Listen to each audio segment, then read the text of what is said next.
जमा के बैठ गई है। मुझे बहुत कष्ट होता है आपको ये बताते हुए कि भारत में जो कॉन्वेंट स्कूल चल रहे हैं, आप जानते हैं इनके पास सबसे ज्यादा भूमि है भारत देश की। मैंने संसद में एक प्रश्न करवाया था, आप यहां बैठे हैं, मेरे एक दोस्त हैं अखिलेश कुमार करके गोरखपुर से, और सॉरी उसके पास के क्षेत्र से सांसद हैं। मैंने कहा जरा ये पूछ तो लो कि भारत में सरकार के बाद किसके पास सबसे ज्यादा जमीन है। तो उत्तर आया कि सरकार के बाद सबसे ज्यादा जमीन चर्च और उनके कॉन्वेंट स्कूलों के पास ही है।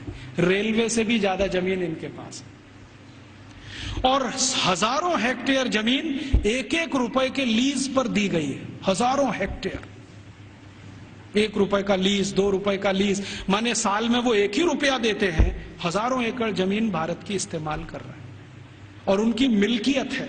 1820 से अंग्रेजों की सरकार ने ये जमीन देना शुरू किया, 2006 तक ये अबाध गति से चालू है।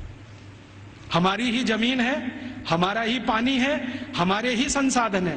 पहले मैं क्या सोचता था कि इन कॉन्वेंट स्कूलों में डोनेशन बहुत देती होगी सरकार, लेकिन संसद में एक जब सवाल करवाया तो पता चला कि सरकार का डोनेशन तो 10% ही है, बाकी समाज का डोनेशन। अकेले मैं मुंबई का आंकड़ा आपको दे रहा हूं। बंबई में जितने कॉन्वेंट स्कूल चलते हैं उसमें 92% हिंदू समाज के लड़के लड़कियां पढ़ते, 92%।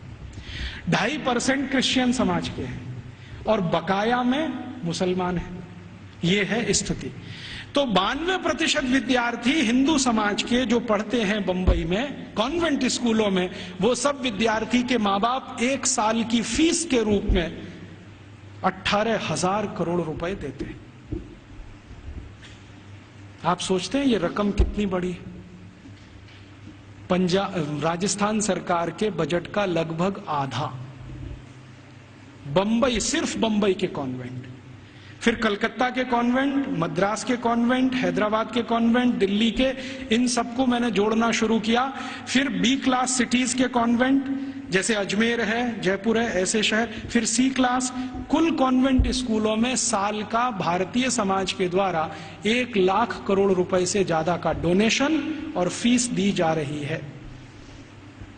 हमसे पैसा ले रहे हैं और हमारे ही बच्चों का दिमाग घुमा रहे हैं और ऐसे ऐसे दिमाग घुमाए जाते हैं।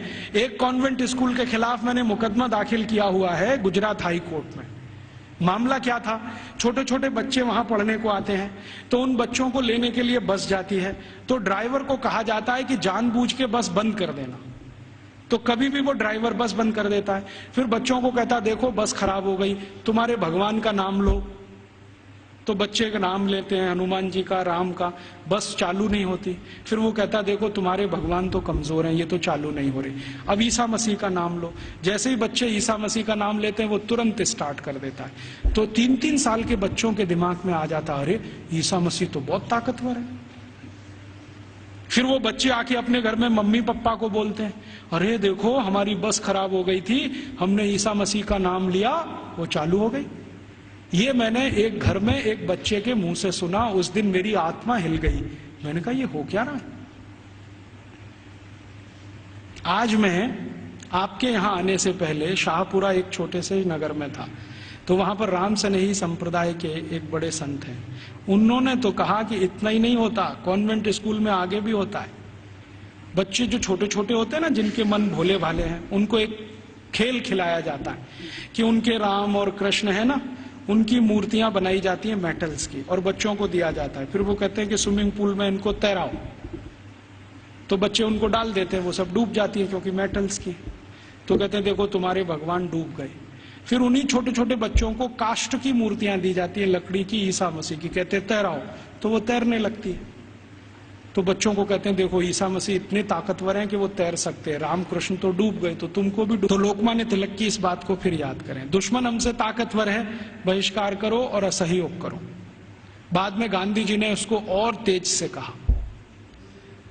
हम इन कॉन्वेंट स्कूलों को और इस एजुकेशन को हटाना चाहते हैं यूरोपियन, तो इसके लिए असहयोग करो और बहिष्कार करो। मतलब मैंने आपसे कहा कि 92% विद्यार्थी हमारे हैं जो वहां पढ़ने जा रहे हैं, इनको रोको।